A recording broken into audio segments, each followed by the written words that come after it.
Hi, I'm Nicolle Nugent, Curator of Education at the MacKenzie Art Gallery. I love to talk about art. It's my total jam, and there's no one that I love to talk about how we talk about art with more than Whitney Blaisdell.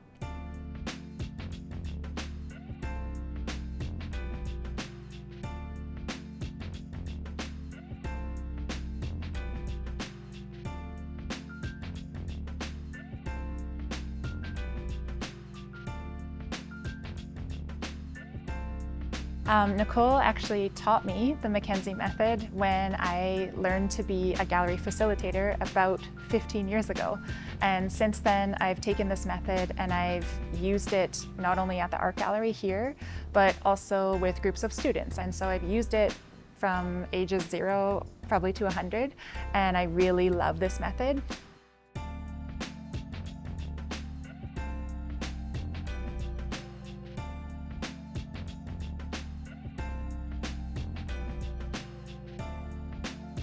The first thing that we need to do is experience the artwork. That is the first key step, and you can use that through as many different senses as are available to you. So today we are sitting in front of this beautiful artwork. I'm not going to say who it's by or any information about it. We're going to start having a conversation about this work. So Whitney, I'm going to ask you, what's the first word that comes to your mind when you look at this artwork, or when you experience this artwork?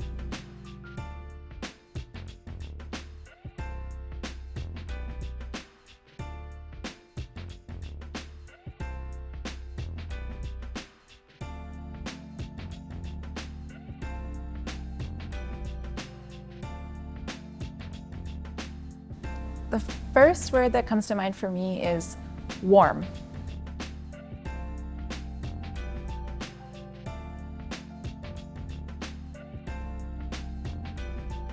Words don't have to be descriptive, they can be feeling words. And I love that you chose a feeling word to start our conversation off with.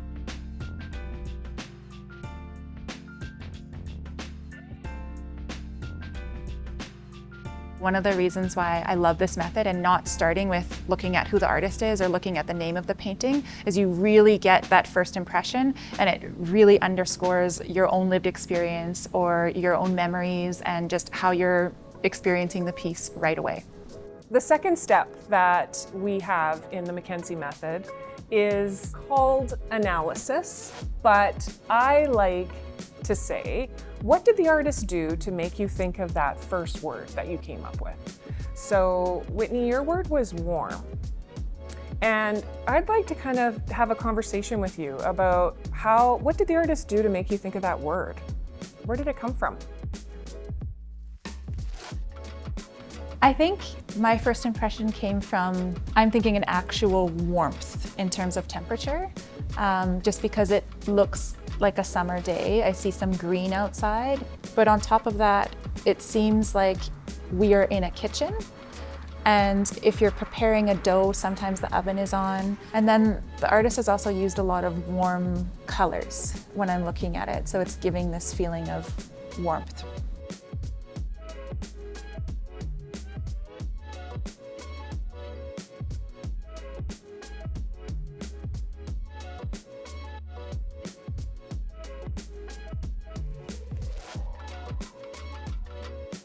The temperature of kitchens is warm, as well as the feeling that you get when you actually have time to make something from scratch. Yeah. There's a warmth going on in that day, in the way the day is set up as well.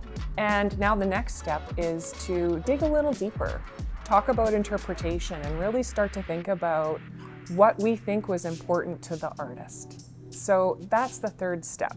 So let's start with, what do we think is important to this artist?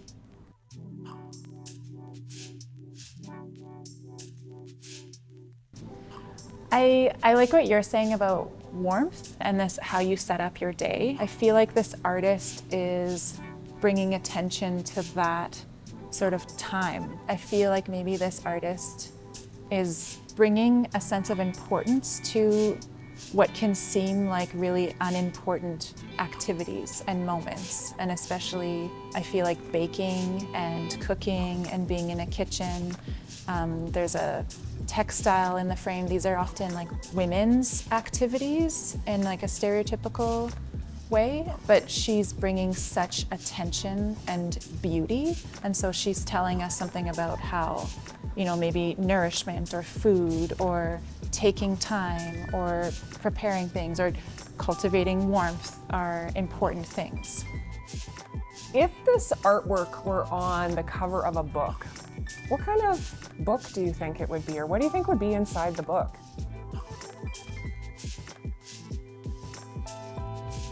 Good question. I mean, it could be a cookbook.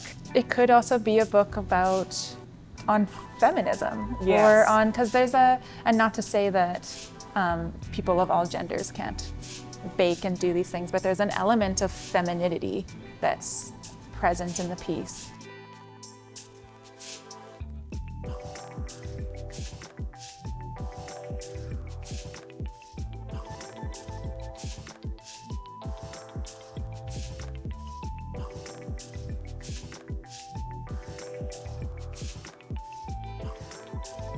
The next step after we've done a little bit of interpreting is context. We seek more information about the artwork to try to anchor some of our responses and start to kind of clue in a little bit of meaning into that too.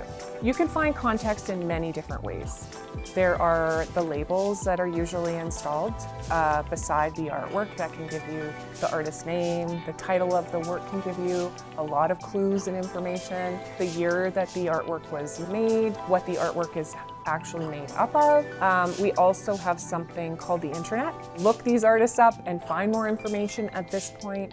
But we have already had a really great conversation about this artwork without even knowing the name of the artist or the name of the artwork. So we should share some information about this artwork. This artwork is by artist Mary Pratt, who is one of Whitney and I's favorites, who played a very instrumental role in our love of art. And this is called Bread Rising, and Mary painted this in 1994. This was originally painted for an exhibition called Survivors. Survivors was a really cool project where a foundation called the Woodlawn Foundation paired up women who are survivors of breast cancer or different forms of cancer with artists, and the artists created works that went into the exhibition. So that's what I know about this artwork. And I also know that Mary Pratt's work is never just what it seems, that she is always talking about bigger, more important topics that are really, that mean a lot to her in the scenes that she paints. So now for the final step, synthesis.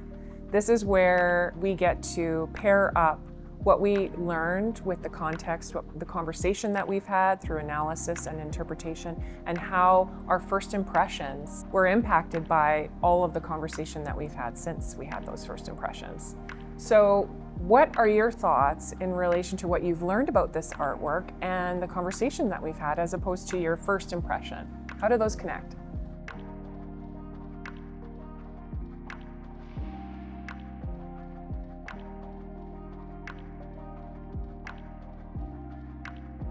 Yeah, I mean, what's really interesting to me is that it almost seems like they don't connect very well, because my first impression was warmth, and I get this warm, cozy feeling from being around this piece of artwork, but it's about this kind of tragic kind of devastation that I know myself and I know a lot of people are deeply impacted by, and often not in a warm, fuzzy, cozy way, since it's about cancer.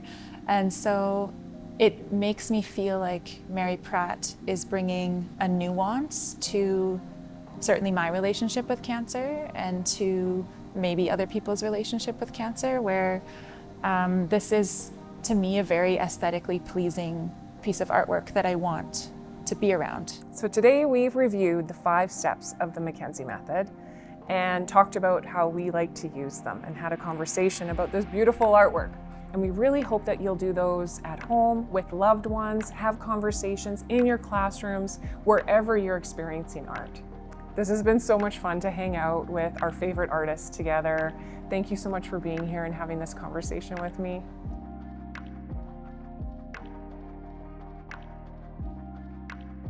Yeah, thanks so much, Nicolle.